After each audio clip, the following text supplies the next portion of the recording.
There is a kind of exhaustion that sleep cannot cure. Because it is not in your body, it lives in your decisions, your hesitation, and the quiet disappointment you feel toward yourself. You are not burned out from working too hard.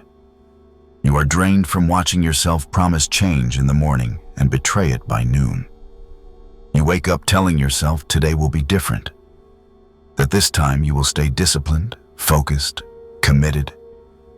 Then the day unfolds and you negotiate, delay, soften the rules. And by night you whisper the same excuse. Tomorrow will be better. But tomorrow never is. You see other men moving forward and it hurts. Not because they are smarter or luckier, but because they do what they say they will do. And you don't. That gap between intention and action is where self-respect quietly dies. You don't talk about it, but you feel it every time you set a goal and already plan an exit.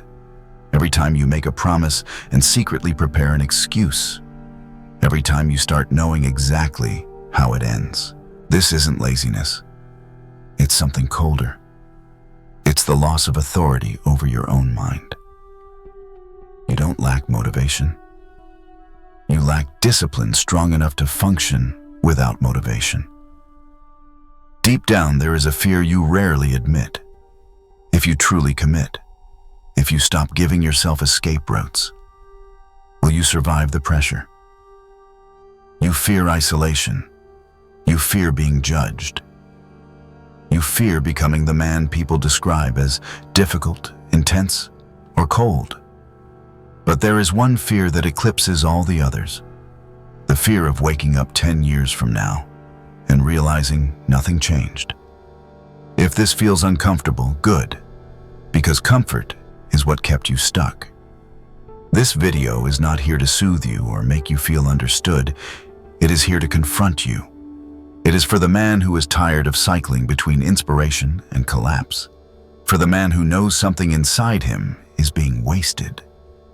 The truth is simple and brutal. No one is coming to save you, and the version of you that keeps choosing ease over discipline is quietly destroying your future.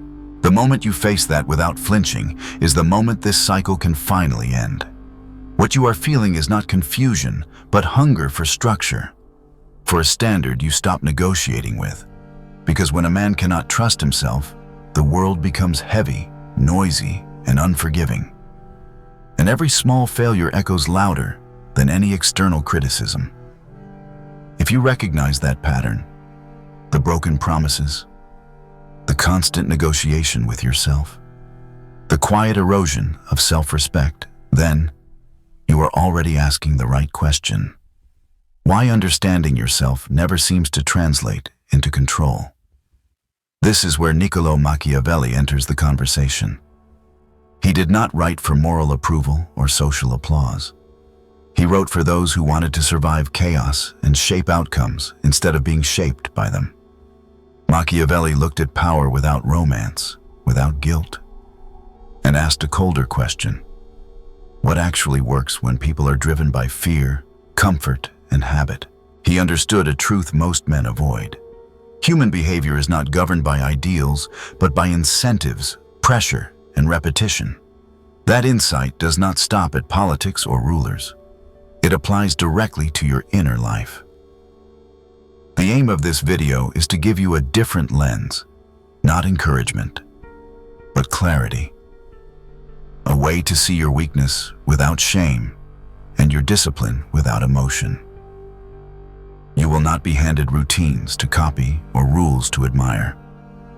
You will learn how control is built when feeling is removed from decision-making. Not to dominate others, but to prevent anything, including mood, fatigue, or doubt, from dominating you. Machiavelli believed power begins where illusion ends. This video follows that principle by stripping away comforting explanations and replacing them with structure. Because when you understand the mechanics behind your behavior, discipline stops being a struggle and becomes a position you hold. Weak men talk. Strong men build in silence. Look around, and you'll see it everywhere. Announcements of plans, public declarations of change, posts about a new chapter before a single page has been written, and then nothing ever finishes. Everyone is busy telling the world who they are about to become, and almost no one becomes it. The pattern is simple and painful. The man who talks the most about going to the gym is usually the first one to disappear. The man who constantly promotes his new project is often the one whose project dies quietly a few weeks later. This is not bad luck. It is biology. The moment you speak your intentions out loud, your brain rewards you with a false sense of progress. Dopamine is released as if the work has already been done, and the urgency evaporates. You feel ahead when you haven't moved an inch. Machiavelli understood this dynamic long before neuroscience existed, when he wrote that everyone sees what you appear to be, but few experience who you really are. Silence is not weakness. Silence is protection. Silence means you are building something that cannot afford interference yet. When you stop broadcasting your goals, you remove pressure from the outside and expectation from others. And you gain space to make mistakes privately and correct them without judgment. Imagine a man who decides to change his life and does it without theater. He doesn't delete social media or announce a monk phase. He doesn't explain himself to friends or seek validation. He simply wakes up earlier, trains consistently, drinks less, focuses harder on his work, and goes home. Day after day. Nothing dramatic, nothing impressive to look at. 6 months later, people start noticing. They ask what happened, why he looks different, why his energy feels heavier, why he speaks less. He doesn't answer because the answer is visible. Results speak in a language explanations never can. There is a quiet power in refusing to narrate your growth. The philosophy is simple but sharp. Silence is not avoidance. Silence is accumulation. Every time you resist the urge to explain yourself, you stop asking for permission. And the moment you stop asking for permission, you begin to reclaim control over your direction. Explanation is often disguised insecurity. It is the voice that says, "Please understand me. Please approve of this version of me before I become it." Discipline of silence kills that impulse. It teaches you to let actions carry the weight, not words. In the dark, your discipline grows stronger because it is no longer fed by attention. You train when no one is watching. You work when no one is applauding. You improve without witnesses. That is why silence unsettles people. It creates a vacuum they cannot read. They project their own doubts onto you because you no longer give them access. And slowly, without announcement, you become someone whose presence feels different, not louder, not aggressive, just grounded. Silence sharpens you because it removes performance from progress. What remains is execution, repeated until it changes who you are. A disciplined man is not someone who feels nothing. He is someone who refuses to let feeling give orders. You feel tired, bored, irritated, unmotivated. That is normal. The problem begins when you consult those emotions before every decision. You wake up and silently ask, "Do I feel like getting up? Do I have energy today? Is my mood right for effort?" And emotions answer honestly, no. Emotions are designed to preserve comfort, not build futures. Look at how this plays out in real life. The alarm rings and your brain immediately offers a deal. Sleep 10 more minutes. The gym is crowded and your mind suggests postponing. The work feels complex and your thoughts push for a break before you've even started. None of this is evil or abnormal. It is predictable. The mistake is treating these signals as authority instead of noise. Machiavellian discipline cuts through this by removing emotion from the chain of command. The rule is simple and cold. Do not ask, execute. pause to debate, you lose. The longer you think, the weaker the decision becomes. This is why a small but ruthless rule works, the 3-second rule. When action is required, count 1, 2, 3, and move. No inner conversation, no justification, no analysis. The body moves before the mind can sabotage it. This is not willpower, it is bypass. Over time, this rewires how you operate. You stop identifying with how you feel and start identifying with what you do. The philosophy is sharp and practical. Emotions are the weather, the mission is the road. You don't cancel a journey because it rains. You put on a coat and keep walking. The disciplined man treats discomfort the same way. He notices it without obeying it. When you train on days you want to quit, when you work while frustrated, when you stay focused while bored, you build something deeper than motivation. You build inner authority. That authority changes how you carry yourself. Your reactions slow down. Your excuses disappear. Your presence becomes heavier, calmer, harder to disturb. People feel this even if they cannot explain it. They notice that pressure doesn't bend you the way it bends others. This is where control actually begins, not in perfect conditions, but in imperfect states. Most men are strong only when circumstances support them. Remove comfort, and they collapse. When your output no longer depends on mood, circumstances lose leverage over you. You become unpredictable to weakness, including your own. This is why emotional discipline is feared. It cannot be negotiated with, distracted, or delayed. It does not care how you feel today. It only cares that the task is done.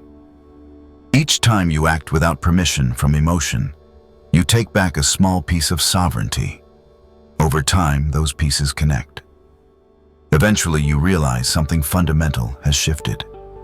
You are no longer waiting to feel ready. You are ready because you move.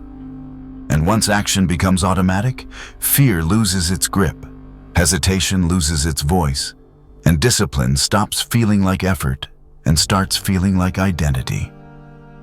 Most men are not afraid of being alone because they lack people. They are afraid of being alone because silence forces a confrontation they have been avoiding. When the noise fades, there is no distraction left to cover the truth that potential is being wasted and time is being traded for comfort. Machiavelli understood this dynamic clearly. To hold power, a man must be willing to stand apart, because dependence always weakens authority. The moment you begin to change, this pressure appears immediately. You stop drinking and friends call you boring or difficult. You focus on your work and they say you are obsessed or taking life too seriously. On the surface, it sounds like concern, but underneath it is discomfort. Your discipline highlights what they avoid in themselves. Growth creates contrast, and contrast makes people uneasy. The mistake most men make is interpreting this reaction as a signal to return, to soften, to reassure everyone that nothing has changed. That instinct is understandable, but it is expensive. Purposeful isolation is not running away from life. It is choosing the conditions under which you evolve. Think of it like training at altitude. It is harder to breathe, harder to move, but the body adapts and becomes stronger. Solitude works the same way for the mind. When you remove constant social input, opinions, expectations, and casual validation, your internal voice becomes clearer. You hear what you actually want, not what keeps the group comfortable. This is why isolation feels threatening at first. Without witnesses, excuses collapse. Without an audience, effort must be honest. You find boredom, resistance, doubt, and sometimes fear. And you are forced to deal with them directly instead of masking them with noise. The philosophy is simple and sharp. You are not abandoning people, you are refusing to abandon yourself. Purposeful isolation is a filter. Those who only valued you for access, convenience, or shared habits slowly disappear. Those who respect direction and standards remain, even if from a distance. This process feels cold, but it creates something rare: self-containment. A man who can sit alone without reaching for distraction develops a different kind of confidence. He is not performing. He is not chasing approval. He is complete. Ironically, this is what draws others back later. People are naturally pulled towards someone who does not need them, not because he is arrogant, but because he is grounded. Machiavellian isolation is not permanent exile. It is strategic withdrawal. You step back to rebuild structure, discipline, and clarity. Then you re-enter the world with leverage. When you choose solitude with intent, you are no longer reacting to social pressure. You are acting from priority. Over time, this changes how you move through life. You stop explaining why you are busy. You stop apologizing for unavailable time. You stop shrinking to fit rooms that no longer match your standards. Isolation becomes a tool, not a punishment. It sharpens focus, hardens resolve, and reveals who you are when no one is watching. And that version of you is the one that carries real power. Most men are not afraid of being alone because they lack people. They are afraid of being alone because silence forces a confrontation they have been avoiding. When the noise fades, there is no distraction left to cover the truth that potential is being wasted and time is being traded for comfort. Machiavelli understood this dynamic clearly. To hold power, a man must be willing to stand apart, because dependence always weakens authority. The moment you begin to change, this pressure appears immediately. You stop drinking, and friends call you boring or difficult. You focus on your work, and they say you are obsessed or taking life too seriously. On the surface, it sounds like concern, but underneath it is discomfort. Your discipline highlights what they avoid in themselves. Growth creates contrast, and contrast makes people uneasy. The mistake most men make is interpreting this reaction as a signal to return, to soften, to reassure everyone that nothing has changed. That instinct is understandable, but it is expensive. Purposeful isolation is not running away from life. It is choosing the conditions under which you evolve. Think of it like training at altitude. It is harder to breathe, harder to move, but the body adapts and becomes stronger. Solitude works the same way for the mind. When you remove constant social input, opinions, expectations, and casual validation, your internal voice becomes clearer. You hear what you actually want, not what keeps the group comfortable. This is why isolation feels threatening at first. Without witnesses, excuses collapse. Without an audience, effort must be honest.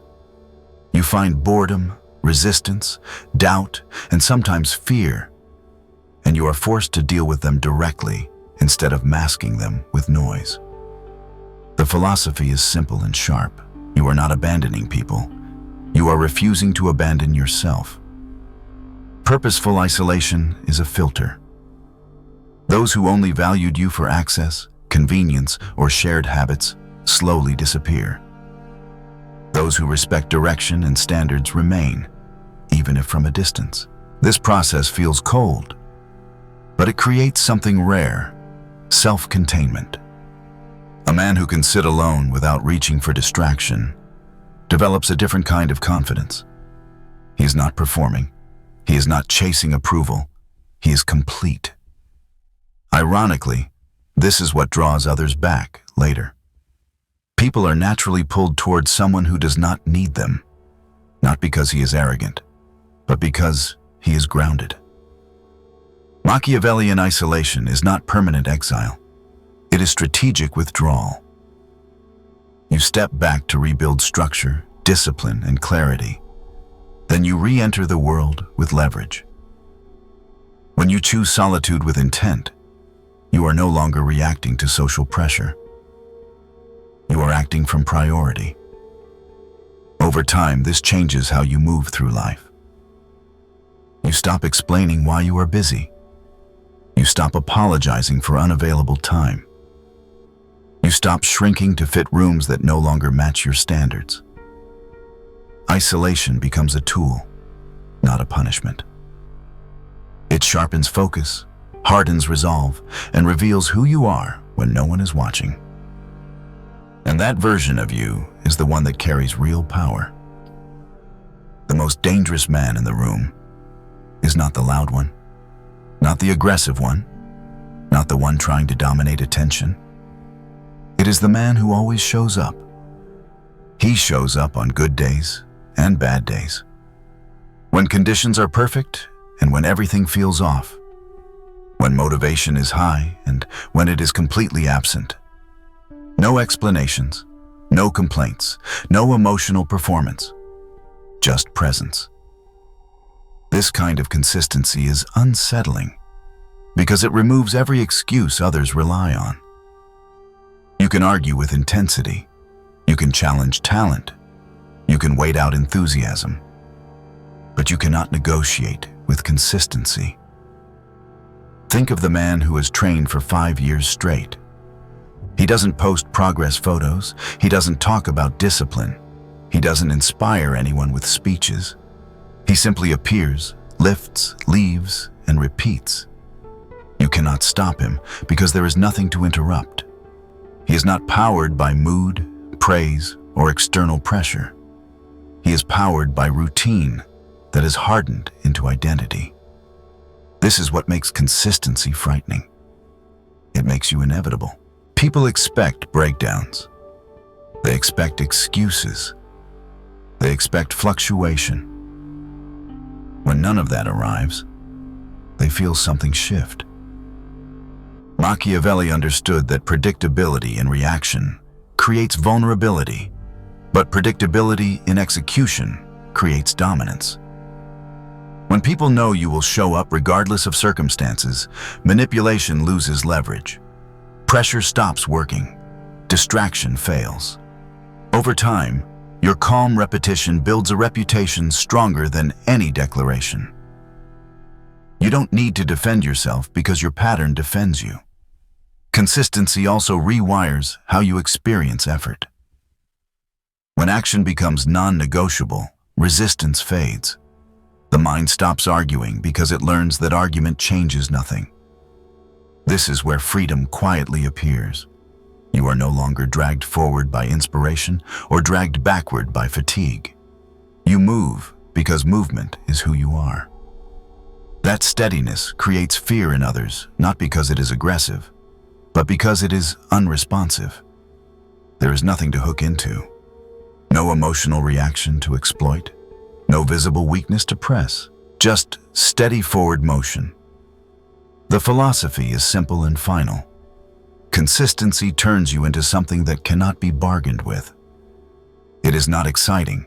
It is not glamorous.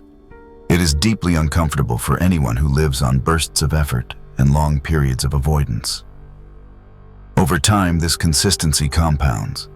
Small actions stack. Missed days disappear. Results accumulate quietly. 1 year becomes 5. 5 becomes a decade. Suddenly, people call you disciplined, gifted, lucky. They never saw the days where nothing happened except you showing up again. Consistency does not shout. It does not warn. It advances. And that is why it is feared. Because once it is established, it cannot be rushed, distracted, or stopped. It keeps moving long after others burn out, lose interest, or change direction. When you commit to this level of consistency, you stop needing motivation. You stop needing permission. You become a force defined by reliability, and reliability, applied over time, becomes power. You do not fail because you are incapable. You fail because you quietly allow yourself to accept less than you know is required. It rarely looks dramatic. It sounds harmless. Good enough. Almost finished. I'll fix it later. These small permissions feel insignificant in the moment, but they stack, and over time, they rot your standards from the inside. Machiavelli warned that great powers do not collapse from external attack. They decay internally when discipline erodes and tolerance for weakness grows. The same rule applies to the individual. Every time you lower the bars to avoid discomfort, you teach yourself that excellence is optional. Look at how this shows up in everyday life. An email written quickly just to clear the inbox costs credibility you don't get back. A workout done half-focused produces half results, but still consumes the same time and energy. A decision made halfway keeps you halfway committed, and half commitment is how people stay stuck for years. Low standards feel efficient, but they are expensive. They create friction you don't see immediately. You spend months correcting things that should have been done properly once. You carry mental weight because nothing feels complete. You move slower because you are constantly revisiting unfinished business. The disciplined man understands something most people resist. Raising standards does not make life harder. It makes life cleaner. When expectations are absolute, decisions become simpler. There is no debate. There is no gray zone. The work is either done to standard or it is not done at all. This removes mental clutter. You stop wasting energy negotiating with yourself. You stop carrying the anxiety of unfinished effort. High standards also expose a deeper fear, the fear of accountability. When you demand more from yourself, there is nowhere to hide. No excuses, no vague progress, just results or reality. That level of honesty is uncomfortable, which is why most people avoid it. They prefer flexibility because flexibility offers escape. But escape has a cost. It keeps you average. Machiavellian discipline rejects that trade. It treats standards as non-negotiable laws, not suggestions. This does not mean perfection. It means precision. You care about doing the right things properly instead of doing many things poorly. Over time, this changes how others respond to you. When your work is consistently clean, your word becomes reliable. When your decisions are decisive, people stop questioning them. When your output meets a clear standard, trust follows naturally. The philosophy is blunt and unforgiving. Low standards do not conserve energy, they destroy futures. Every shortcut you take today becomes a detour you pay for tomorrow. Raising your standards feels demanding at first, but it simplifies your life in the long run. Fewer regrets, fewer corrections, fewer explanations. You either meet the standard or you adjust until you do. That clarity builds self-respect. And self-respect is the foundation of discipline. When you know you will not tolerate your own excuses, the world stops testing you. Standards shape identity. What you allow defines who you become. Choose carefully. If you want real strength, not the kind that looks good online, but the kind that holds under pressure, something in you has to die. Not physically, but psychologically. The version of you that needs to be liked. The version that avoids disappointing people even when it costs you your direction. The version that apologizes for ambition as if wanting more is a flaw. That version feels familiar, even safe. But it is also the anchor keeping you exactly where you are. Machiavelli understood this with brutal clarity when he wrote that war cannot be avoided. It can only be postponed. And postponement always benefits the other side. In your life, that other side is your past self. Every time you delay change, every time you soften your standards to keep peace, every time you choose approval over progress, that version of you gains ground. This is why transformation feels violent. You are not adding habits, you are removing identities. You are cutting ties with the person who survived by adapting, pleasing, and shrinking. That person kept you safe once, but now he is outdated. The danger is not that he exists. The danger is that you keep listening to him. He will remind you of who you used to be.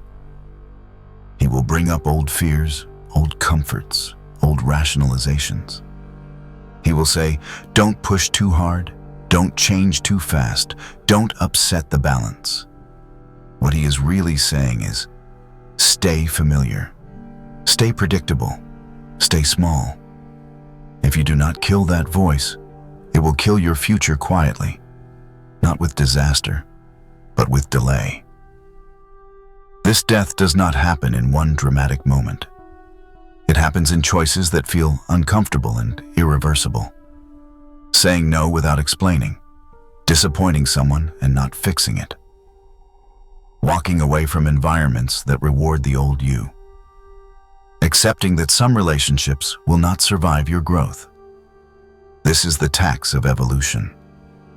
Most people avoid it because it feels cruel. It is not cruel.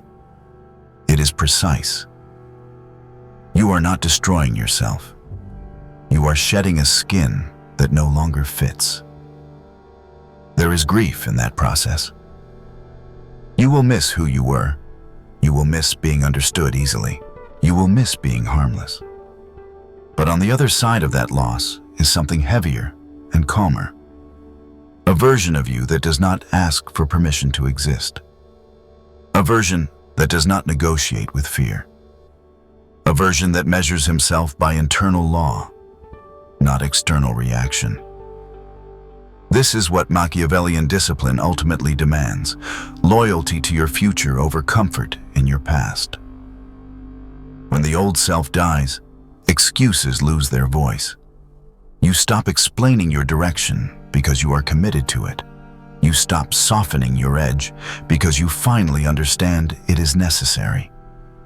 This is not becoming heartless. It is becoming clear. Clarity requires sacrifice. The man you are becoming cannot coexist with the man you were. One must make room for the other. Choose deliberately. Either you end the old identity, or you allow it to end everything you could have become. The path ahead is cold. Few walk it. No one applauds when you choose it. But this is the price of real freedom, the kind that cannot be taken because it was earned internally. On this path, no one controls your schedule, your standards, or your direction. No mood dictates your actions. No opinion shakes your footing. No disrespect lingers because you no longer invite it. What you gain is not comfort, it is sovereignty. You wake up knowing what must be done, and you do it without ceremony.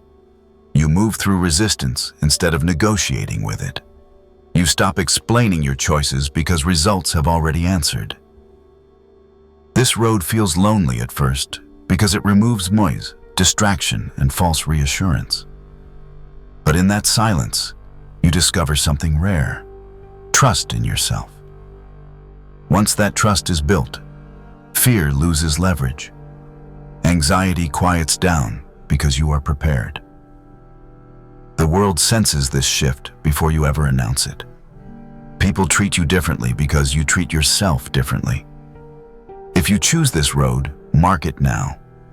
Write it, not for others, but as a contract with yourself. I choose the cold path. Understand this clearly. The work does not end here.